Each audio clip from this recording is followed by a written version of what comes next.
മക്കളെ റാത്തല്ല എന്താ പറയുക ഇന്നിങ്ങനെ ഇവിടെ റോഡ് റോഡ് ഇവിടെ ഇങ്ങോട്ട് കെട്ടി റെഡി ആയപ്പോൾ അവർക്കൊരു ആഗ്രഹം എന്താ പറയുക സെമീർ ആ സൈഡും കൂടെ ആ നൂലടിച്ചിട്ട് അവിടെ ഇങ്ങനെ കെട്ടിത്തരുന്നത്. അപ്പോൾ എന്താ പറയുക സംഭവം ഞാൻ ഇപ്പോൾ മേലെ കാണിച്ചൊരു ഫോട്ടോത്തിൽ ആ സംഭവം അത് നമ്മളിവിടെ എഴുതിയൊക്കാതിരുന്നാൽ ഇപ്പോൾ ഇവിടെ ഈ കുറ്റികളൊക്കെ നാശമായി പോട്ടെ. ഈ കുറ്റി പോകും ആ കുറ്റി പോകും ഒക്കെ JCB കൊണ്ട് കീറുമ്പോൾ നാശമായി പോകും. അപ്പോൾ നമ്മൾ എന്ത് ചെയ്യണമെന്ന് അറിയാം, ഏത് സൈറ്റിൽ പോയി പണിക്കണമെങ്കിലും എന്ത് ചെയ്യുക, ഇതേപോലെ അളവുകൾ കൃത്യമായിട്ട് അളവ് ചെയ്തേക്കാൻ വേണ്ടി ശ്രമിക്കട്ടെ, പരമാവധി ശ്രമിക്കണം.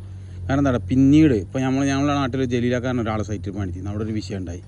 അപ്പോൾ അന്ന് ഞാൻ മനസ്സിലാക്കിയത് എന്ത് ചെയ്യും, ദുനിയാവിൻ്റെ ഒപ്പം എന്നോട് പറയാം ഇടയ്ക്കിടയ്ക്ക് പണിക്ക് പോകുമ്പോൾ സമീറ അതിര് പണിക്ക് പോകുമ്പോൾ എന്ത് ചെയ്യണം, എൻ്റെ കുട്ടി എല്ലാ അതിരുകളും എഴുതിയേക്കണം. ഞാൻ ഇവിടെ നിന്നൊക്കെ അതിര് ചുറ്റും ഇവിടെ എത്തിച്ചു. ഇവിടെ ആർക്കും സംശയം ഉണ്ടെങ്കിലും വന്നിട്ട് ഇവിടെ അളന്ന് നോക്കാം, എന്തെങ്കിലും ഒരു അപാകത ഉണ്ടോയെന്ന് ഏതൊരാൾക്കും ചെക്ക് ചെയ്യാൻ പറ്റുന്ന രീതിയിൽ എന്ത് ചെയ്യും, ഞാൻ അതേപോലെ എല്ലാ സൈറ്റിലും എന്ത് ചെയ്യും അളവുകൾ കൊടുക്കൂട്ടാ. അപ്പോൾ എന്ത് ചെയ്യുക ഇൻഷാ അല്ലാഹ് പരമാവധി ആളുകൾ. ഇപ്പോൾ ഇവിടെ ഒരു കുറ്റി ഉണ്ടായിരുന്നു, അവിടെ നിന്നൊരു 14 അടി കഴിഞ്ഞിട്ടൊരു കുറ്റി ഉണ്ടായിരുന്നു. അപ്പോൾ അത് അവിടെ വെള്ളം ഒഴിച്ചപ്പോൾ വീണായിരുന്നു. അപ്പോൾ ഞാൻ എന്ത് ചെയ്യുന്നത് 2 അടി കൂടി മേലെ കയറ്റി വെച്ചാണ് എന്ത് ചെയ്തേക്കണേ അവിടെ ഒരു സംഭവം സെറ്റാക്കിയിരിക്കണേ. എന്നിട്ട് എന്ത് ചെയ്യണം, അങ്ങനെ ക്രോസ് കീറിയിട്ട് റോഡ് നല്ല സൂപ്പറാക്കിയിട്ട് പെർഫെക്റ്റാക്കിയിട്ട് ചെയ്യണം ഇൻഷാ അല്ലാഹ്. അപ്പോൾ എന്താ ചെയ്യുക അങ്ങനെയൊക്കെ ചെയ്യണം. ഇതിമ്മക്ക് കണ്ട് ക്രോസ് ആക്കിയിട്ട് ഇങ്ങോട്ട് കെട്ടാനുള്ള ടൈം അതിലിങ്ങനെ വരുമ്പോൾ വേണ്ട ഞങ്ങൾ ഇവിടെ നിന്ന് ക്രോസ് ആക്കി തെങ്ങിനെ സംരക്ഷിക്കാൻ വേണ്ടിയിട്ടാണ്.